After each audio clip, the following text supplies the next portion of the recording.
If we are going to help prevent peer-on-peer violence, to stop children and young people harming each other, it is important we understand some of the reasons this violence happens. So we asked children and young people why they thought peer-on-peer violence happens. They said people who seem different in some way are particularly vulnerable. For example, it might be a child who comes from another country, like a refugee. It could be a child with a disability who is not able to learn as quickly as others in the classroom. Someone might stand out because they wear a different style of clothes to everyone else. Or they just like to sit in a corner and read rather than go out to play with other children. Not accepting someone who is different can then result in some children and young people feeling superior and having a sense of power. This in turn can lead to aggressive behaviour towards those they consider less worthy or able. Children and young people also said they can be influenced by and copy the behaviour of adults. For example, if a sports coach is favouring some pupils and not others, this provides a bad role model. Maybe during class, the sports coach might say to someone who is very enthusiastic and sporty, "Hey Ryan, you did well in the basketball match today. I'm going to pick you to represent the school in the next competition match.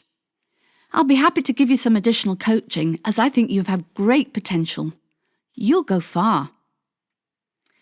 But at the same time, the coach might say to someone in the class who is not so strong and athletic, "Gregory, you are absolutely hopeless. You need to lose some weight as you can't even run around the sports pitch without being out of breath.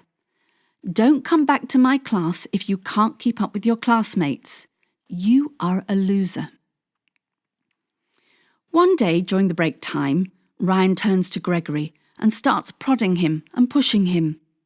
Ryan taunts Gregory. He says, "Who is useless? Who is a loser? Go away. We don't want people like you around. You just let us all down." As weeks go by and Ryan is praised more and more by the sports coach, his sense of self-worth and superiority grows. One day, Ryan sees Gregory in the park. "Hey, you," says Ryan. "Come over here, now." Gregory is frightened and wants to run away, but knows it is useless as Ryan will easily catch him. Gregory reluctantly goes over to Ryan. "Well," says Ryan, "you didn't do what I told you. You didn't stay away from sports lessons, and because of that, you need punishing." Ryan punches Gregory in the stomach.